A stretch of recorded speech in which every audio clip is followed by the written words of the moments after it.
In this video, we are talking about the features of physical equilibria, and this is basically an overview of whatever we've learned from the beginning, that is equilibrium in physical processes. So I would suggest, if you haven't looked at those videos, do check them out or go through them in your textbook. So this is the table given in your textbook. Let's start with solid liquid. So for solid to liquid equilibrium, the melting point is fixed at a constant pressure. Okay, so the constant pressure, that is 1 atmosphere, and at this particular pressure is when both the solid and the liquid can coexist in equilibrium, or they can exist in equilibrium with each other. So if you remember, the temperature that is at which the solid and liquid were in equilibrium was called the melting point, and there is no exchange of heat. Basically, this is a closed system and there is no exchange of heat between the system and the surroundings. Next is the process of liquid to vapor. The pressure, that is the vapor pressure, is constant at a given temperature.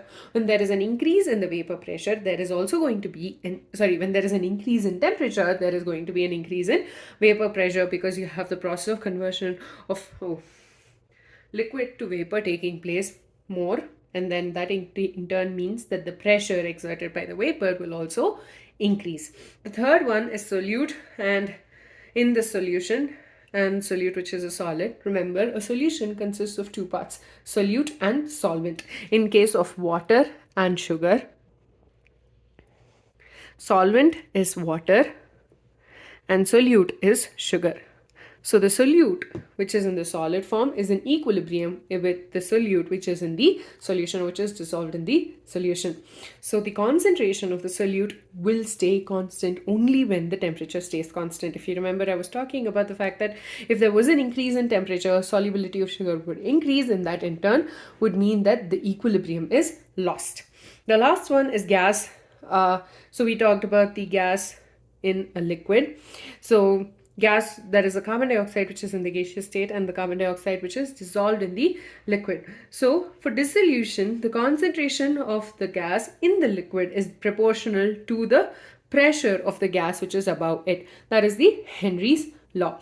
Not just that, only when there is a higher pressure can the carbon dioxide get dissolved in the liquid, or the gas can get dissolved in the liquid, and it's constant at a given temperature. Remember, in all these cases we've been saying a given temperature and a pressure. So there is a specific temperature and pressure that needs to be followed, because if there is a change in temperature or pressure, there could be a variation in the equilibrium. With that, we're done with the features of various of the physical equilibria. In the next video, we will be talking about the general characteristics of equilibria involving physical processes.